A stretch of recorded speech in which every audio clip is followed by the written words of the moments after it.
ఓం శాంతి. జై శ్రీరామ్.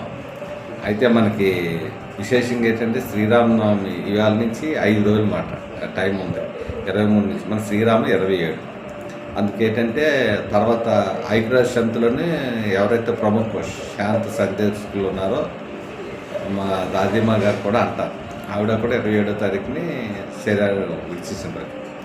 సో ఇది ఏంటంటే మరి యుద్ధం అనివార్య కారణంగా ఆగింది అన్నారు.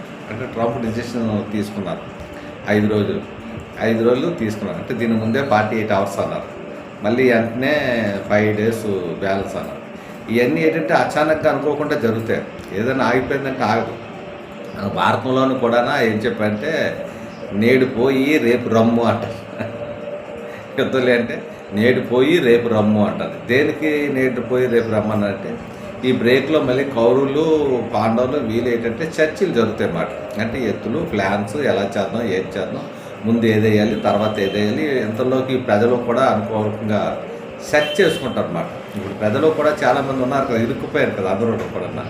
వాళ్ళకి గ్యాప్లో ఉన్న వాళ్ళు ఎవరెవరు ఉన్నారో సంరక్షణ ఉన్నారో అడ్జస్ట్ అయిపోయి తెలివైన వాళ్ళు వాళ్ళు వీళ్ళు అంతా అయిపోతారు.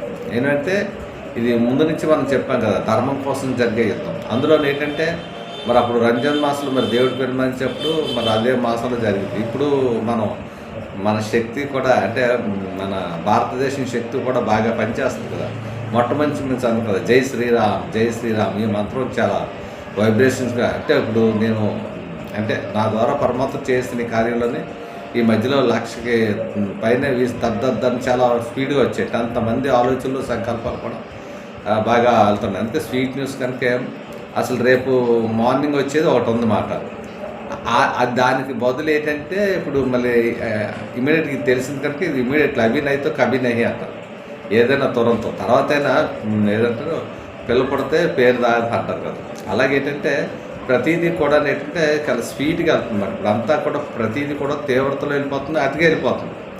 మంచి కంటే చెడిగా అతిగా వెళ్ళిపోతుంది. మరి చెడిగా వెళ్ళిపోయేటప్పుడు మరి దాన్ని బ్రేక్ చేయాలంటే ఇలాంటి సిచ్యువేషన్లు అన్నీ జరుగుతాయి. ఎందుకంటే ఇంకా రాను ఈ బ్రేక్లో ఏంటంటే దుఃఖం ఎక్కువైపోతుంటుంది.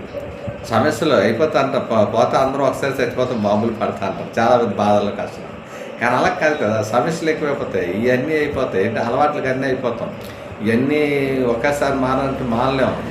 ఎలా ఉంటుందంటే ఈ వ్యక్తుల్లో వికారాలు కూడా చాలా విజృంభిస్తున్నాయి. అంటే భయపడుతున్నామని కాదు, అందుకే ముందు నుంచి మీరు జై శ్రీరామ్ అనే మహామంత్రాన్ని మనం బాగా స్ట్రాంగ్గా అంటే పరమాత్మ యొక్క స్మృతి అనమాట. కనుక అచ్చా జై శ్రీరామ్ జై శ్రీరామ్.